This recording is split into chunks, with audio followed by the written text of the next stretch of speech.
دی وجنا د خپل ځان نه د قرآن مجید یو ترجمه کول ګوره دا ډیره لویه خطرناکه خبره ده. دی وجنا د ابو داود شریف حدیث یو کتاب د دې شرح ده بذل المجهود اغیره نقل کړي دي حضرت معاذ رضی الله عنه دی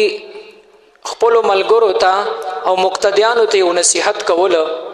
یو ډیر مزیدار نصیحت کړي پاغي کې دا دوه ټکی به مونږ راواخلو. خپل ملګرو ته ویل چې اے خلکو داسې زمانہ به راشي په دې خلکو باندې چې دا قرآن مجید دا به عام شي، مسلمان به یې وي، کافر به یې وي، منافق به هم د دې تلاوت کوي، ښځه به یې وي، نر به یې وي، وړوکی به یې وي او لوی به یې وي، ماشومان بوډاګان هر قسمه خلک به دا وي او هر یو انسان به دا کوشش کوي چې زما ډله زیاته شي. خو حالان کې د هغه اتباع کوونکي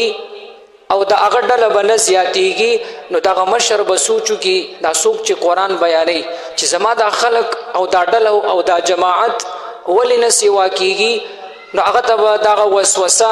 د شیطان د طرفه راشي چې داسې کار وکړه چې د قرآن مجید یو آیت همدکه د قرآن آیت وایا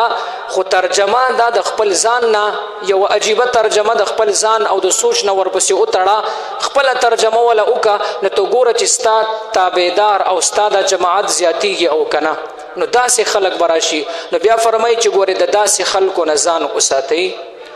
نو داسې زمانه په مونږ او تاسو راغلی ده. دا زمانه به کله راځي چې دا کم پیشنګویانې راغلي همدکه زمانه ده، ورځ ته ورځ فتنې سوا کېږي. دغه فتنه دی زمونږ صوبې ته را رسېدلې ده او په کراچۍ او په لاهور کې خو د ډېر مخکې نه دا را روانه ده، د شپېتو کالو رسې دا را روانه ده. هغه فتنې ته د غامیدیت فتنه ویلی شي.